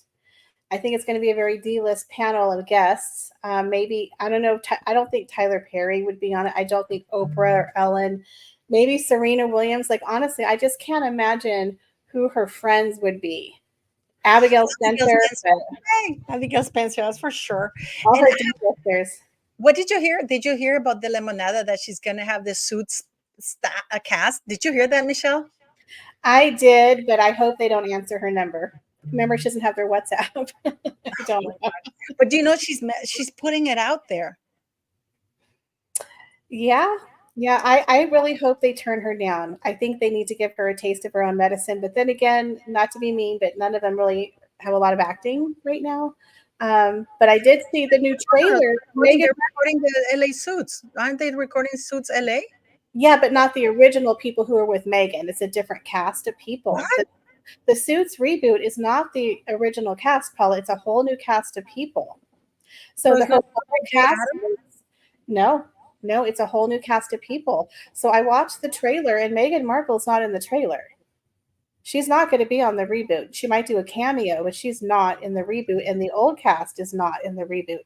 The old cast actually has a podcast where they watch, I think, old Suits. I guess. Maybe they're watching the new one. So apparently she wants to bring her old cast members on her podcast, but I hope they say no. Well, if she goes back to doing cameos, it's pretty much back to doing the same thing she used to, because she only did 132 minutes of the 134 episodes, which were 7,037 minutes. You know what I mean? So that would be back doing cameos, because she never was really one of the main characters. But it's going to be interesting to see if they actually show up, because she's been putting it out there that she's going to have her Suits cast on her podcast. Well, what I find weird is if she doesn't seem like she has a relationship, Victoria, because like when they did the Golden Globes, she wasn't there, right? It's kind of weird how she like disassociates herself with everyone. And Hollywood is all about networking, who you know. So I just find everything that Harry and Meghan do very contradictory to being successful.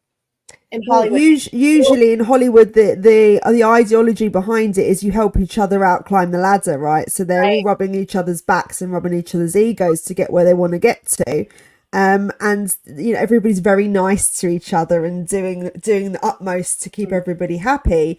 But I think with Meghan, I think she feels so superior to everybody else that she doesn't feel like she has to do that because she's riding off a title, and in a sense he is as well. So he just thinks they kind of acting more like they're entitled to everything and every opportunity, whereas a lot of people have to graft for that, and they've really stepped away from what they knew, what he knew, and now they've come into a completely different world. And thinking about it, Meghan doesn't really isn't an A-lister. She doesn't know the ways of Hollywood. She was just an average actress.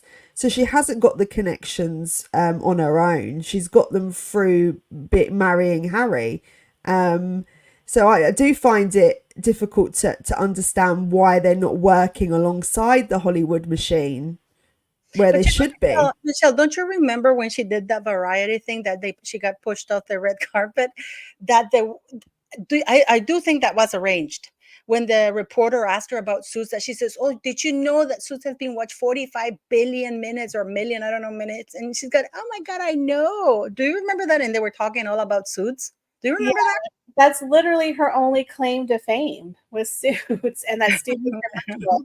So it's weird how she kind of ghosted, right? Like everyone from Suits, because girl, that's your only claim to fame, right? Before you bagged a prince, that you were lucky to get a Hallmark movie. I do find it funny though. I really, like I said, I hope they kind of spurn her, because I would. I mean, the way she treated them, they went to her wedding and then they never heard from her again. Right? Then Patrick Adams posted a tweet and then he took it down because apparently she told him something. She told him off or something. I think he got told to take it down. Someone here in the comments said that the Sidley twins, just a video, they broke down the background of the Pat Tillman Award, and they're saying that basically Harry and Meghan bought the award. I think it has to do with Serena Williams and WME, but maybe they purchased it. I don't know. What do you guys think about it? No, they didn't purchase it. There was no money exchange. She's not that stupid. I do believe that Bob Iger is involved, ESPN, Disney, there's a lot of, I do believe that because, the thing is, for example, this, Michelle, right? Because, here, cute. The NAACP, you remember when the Archwell donated 100,000 to the NAACP, and then they went to the award ceremony, and then it was an employee of Archwell who won the award of $100,000, right?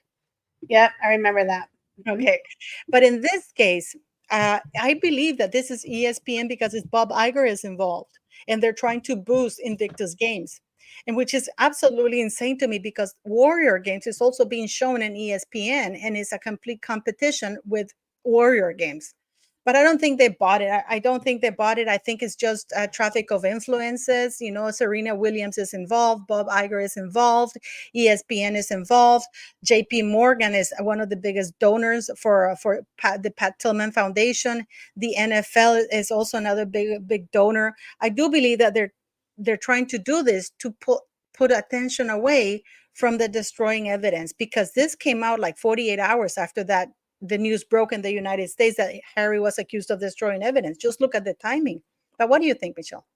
Oh, someone just said okay, I'm sorry, I'm going to read this comment here. They said the Royal Road just made this breaking Disney in talks with Harry, but Meghan is out. What do you mean by that, Sheila? Yeah, I don't know. I think it has to do with kind of you scratch my back, I'll scratch yours.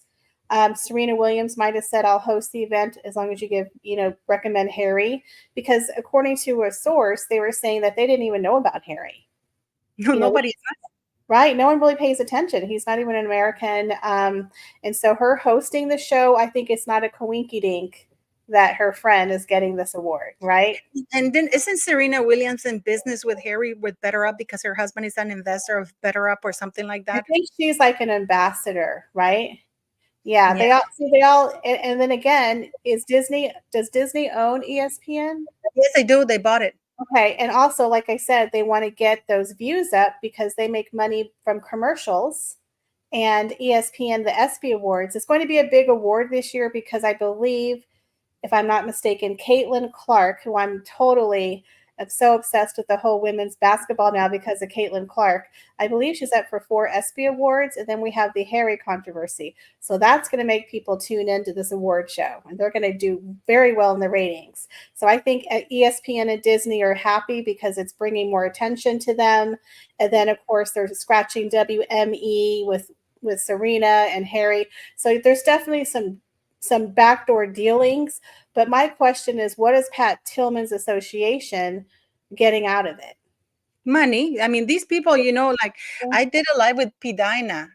You were there, right? And P. Dinah, we were doing the live, and she went into. Did you know that Pat Tillman, they got 5.1 million, and the average, there's 31 directors. One of them is the widow, and the other one is the current husband, right? But there's 31. And the average salary is $186,000, and they're only raking 5.1 million. That's pretty much almost the entire donations are going to salaries of these directors. And you know that they haven't filed a tax report since only the latest one that they had is 2021. They haven't filed the 2022 nor 2023, just like Archwell.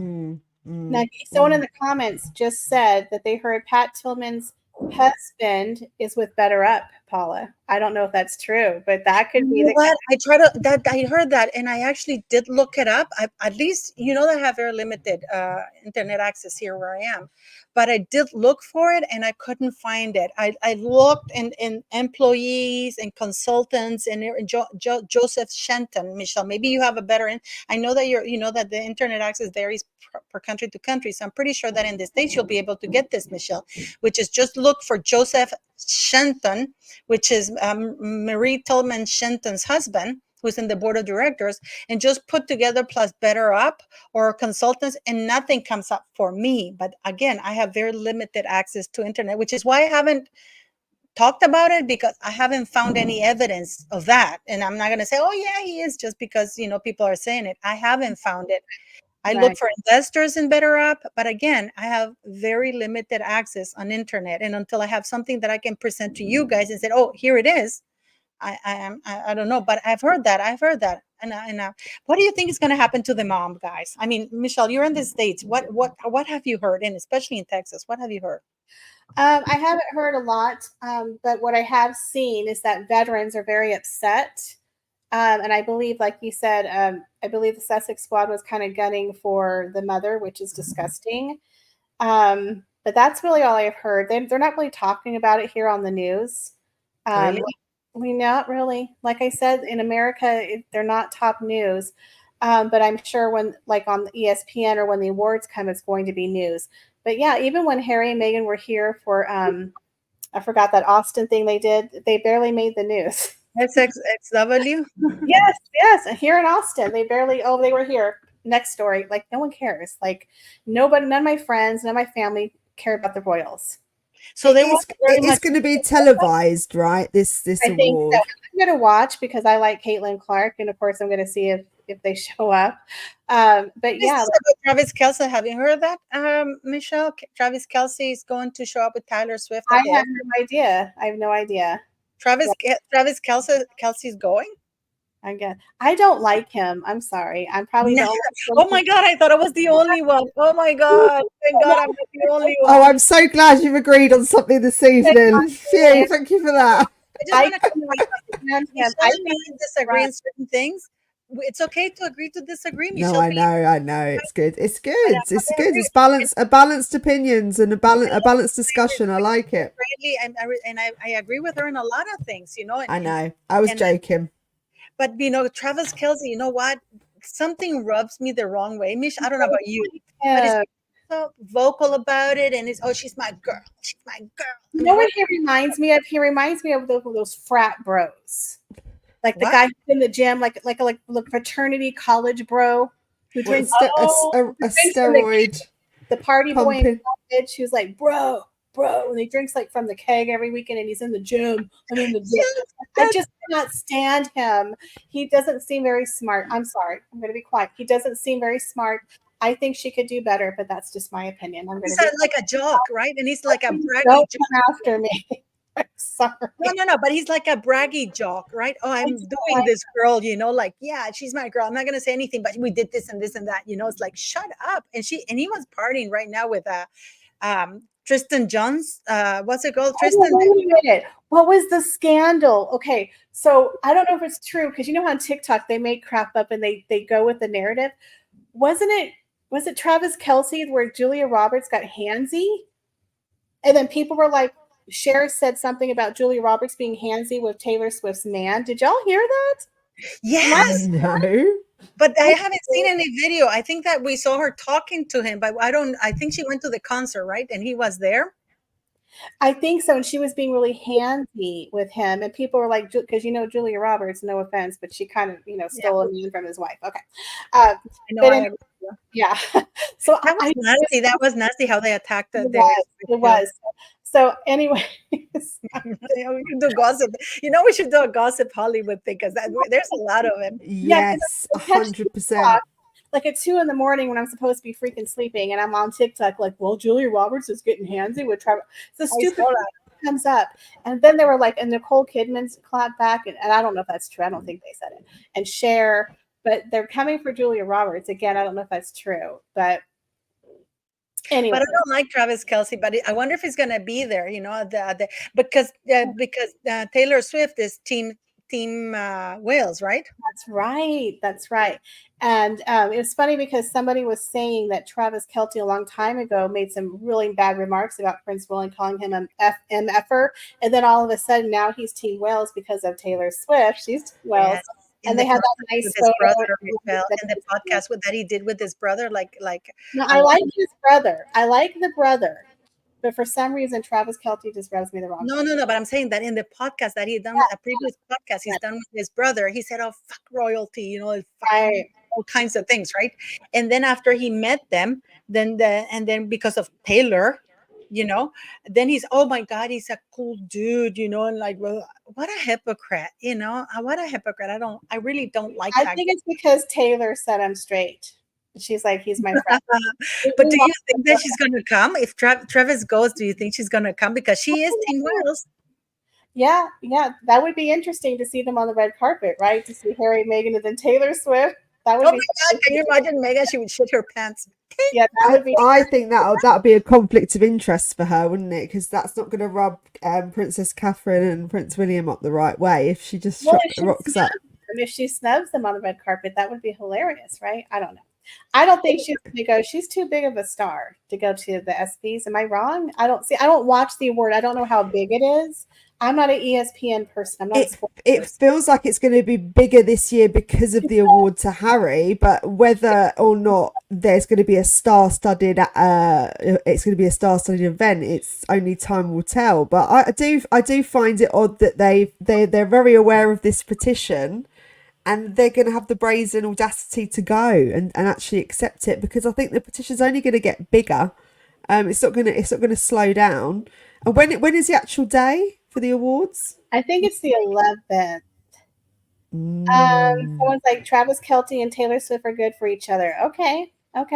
Like I said, I like Taylor Swift. I've only seen small clippets of him, and he just. I don't like him. I don't like him. He's so mouthy. He's bragging. He's going everywhere.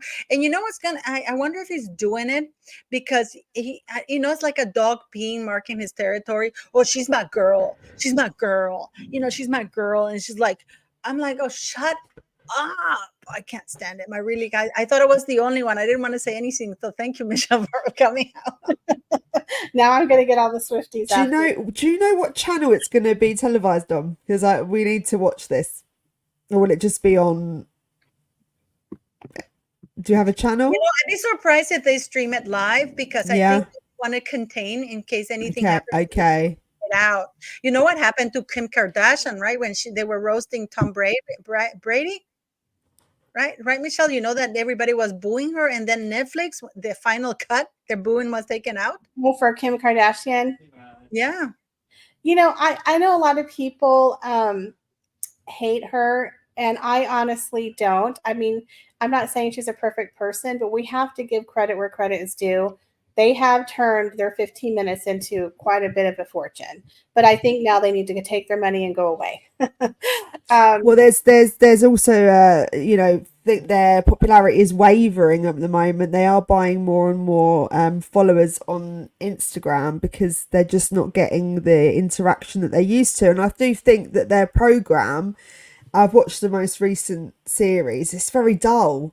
There's nothing. They're really just faking moves now. You know, they're we're doing this at the moment. This is our next project. Before it was a bit more realistic because it was like reality, their real life.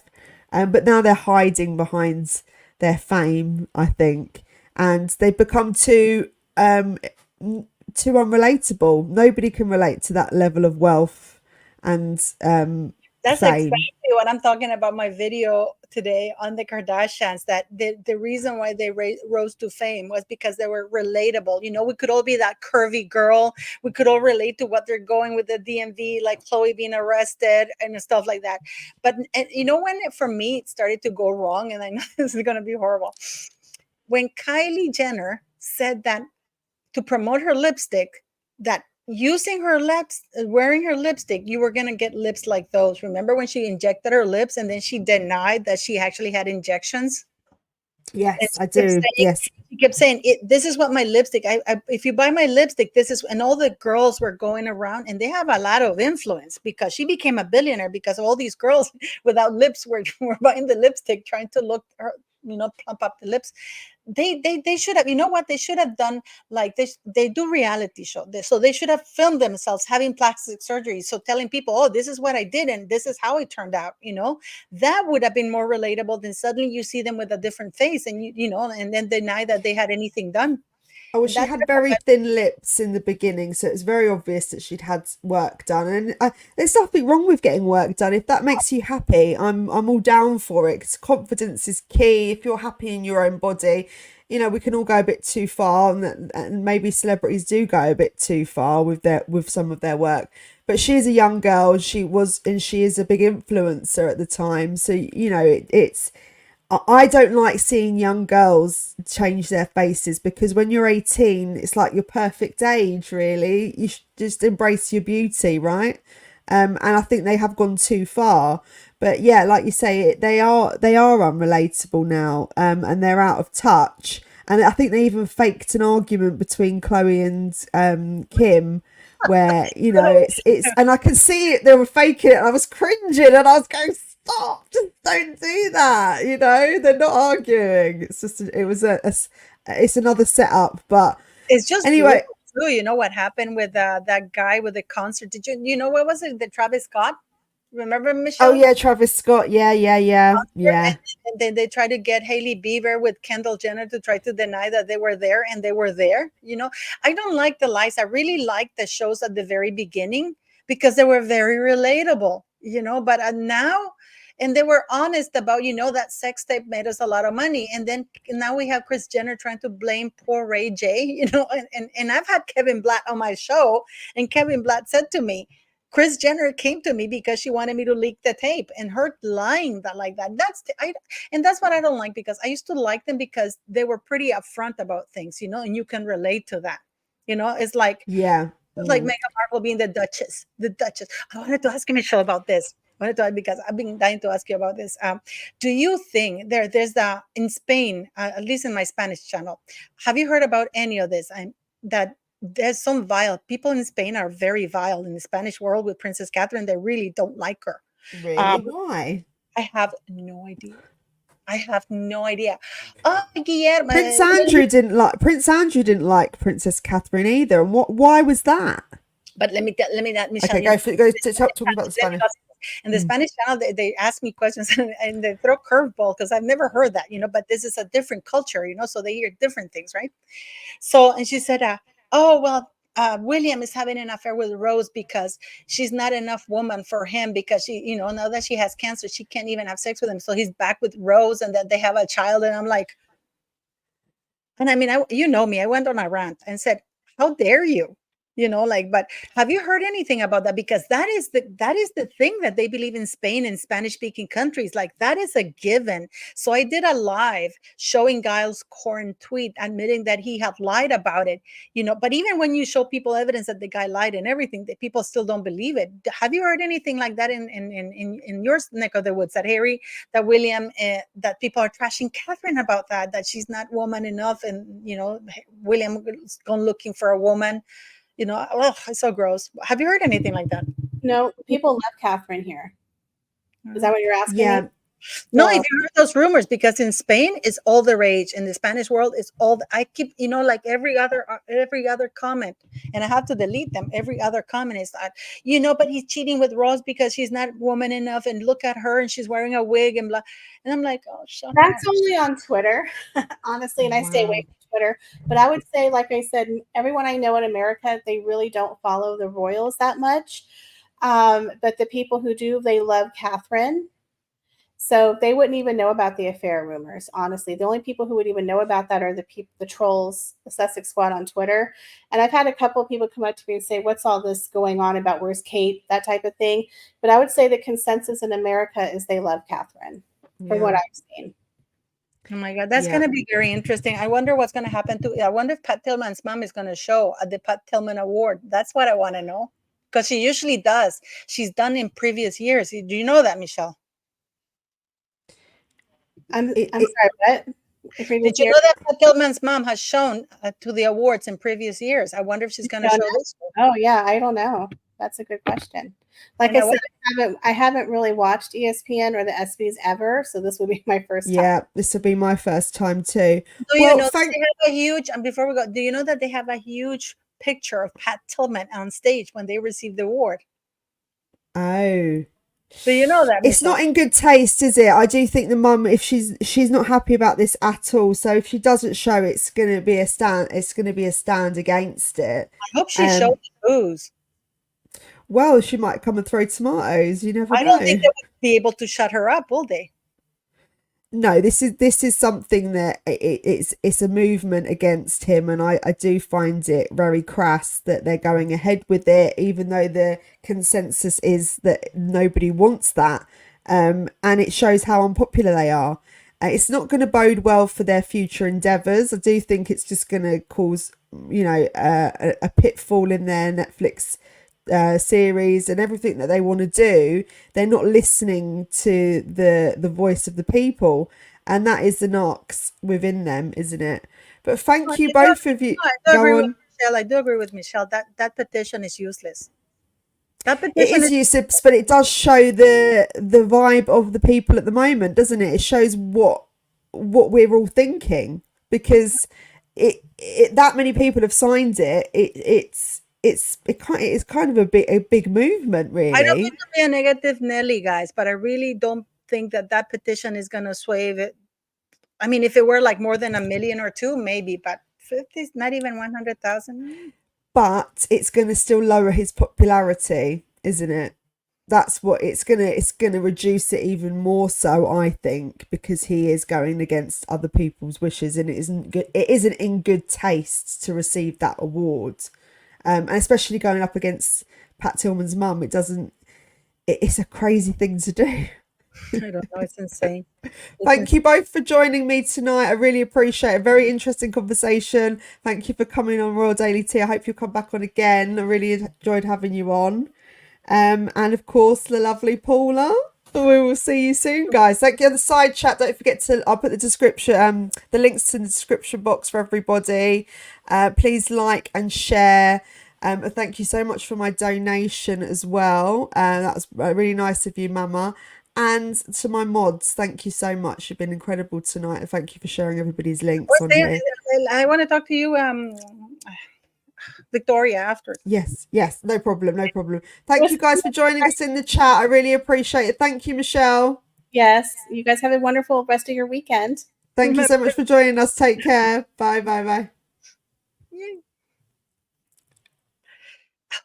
You should have told Michelle that I was coming on.